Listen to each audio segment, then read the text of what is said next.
বাংলাদেশের জন্য, সংস্কারের জন্য আপনারা এই পরিশ্রম অব্যাহত রাখুন। এই দেশ শতগুণে আপনাদেরকে ফিরিয়ে দিবে। প্রিয় আমার নেতা কর্মী আপনারা যারা রয়েছেন, আপনারা যদি সংগঠনকে শক্তিশালী না করতে পারেন, দিন শেষে উৎসুক জনতা নিয়ে অনেক দূর আগানো যাবে না।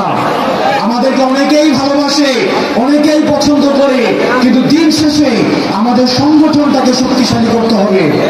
সেজন্য আপনারা মানুষের কাছে কাছে যাবেন, মানুষের দ্বারে দ্বারে যাবেন, মানুষকে ভালো মানুষগুলো সংগঠনে নিয়ে আসবেন।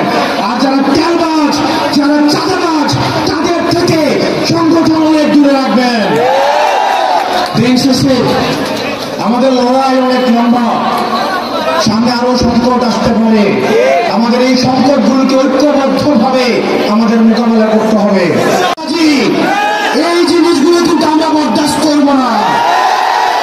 আমাদের লক্ষ লক্ষ কর্মীর দরকার নাই, আমাদের লক্ষ লক্ষ নেতার দরকার নাই। এই চাঁদাবাজের অভয় আশ্রম এনসিপি হবে না।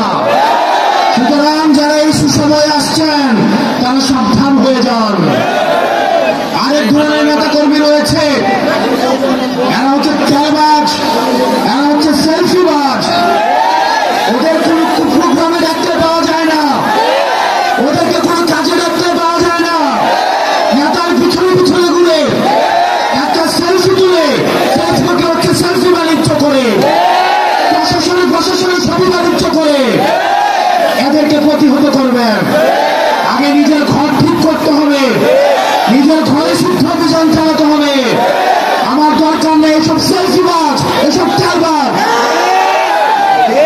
প্রিয় ময়মনসিংহবাসী, সংগঠনকে শক্তিশালী করতে হবে।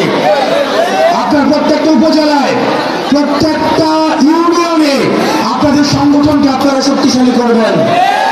আপনারা প্রয়োজনে যারা এলাকার সুনাগরিক রয়েছে, বাস্তবতা আমরা চাঁদাবাজির বিরুদ্ধে কথা বলি, কিন্তু দুঃখজনক বিষয় আমাদের নাম পরিচয় ব্যবহার করে, এনসিপির ব্যানারকে ব্যবহার করে অনেকে এই চাঁদাবাজিতে যুক্ত হচ্ছেন। আমাদের নেতা কর্মী, আমাদের কর্মী যারা আছেন, আমাদের এই বিপ্লবের নেতা জনাব নাহিদ ইসলাম আমাদের সামনে ভবিষ্যতের রাজনীতি, ভবিষ্যতের বাংলাদেশ, বাংলাদেশের সমস্যা এবং উত্তরণ নিয়ে কথা বলবেন। আমরা আহ্বায়ক নাহিদ ইসলামের দিক নির্দেশনা অনুযায়ী পরবর্তী বাংলাদেশ গড়ার জন্য প্রয়োজনে যদি আমাদের জীবন দিতে হয়, সেটি দিতে আমাদেরকে প্রস্তুত থাকতে হবে। আপনারা সবাই ভালো থাকবেন।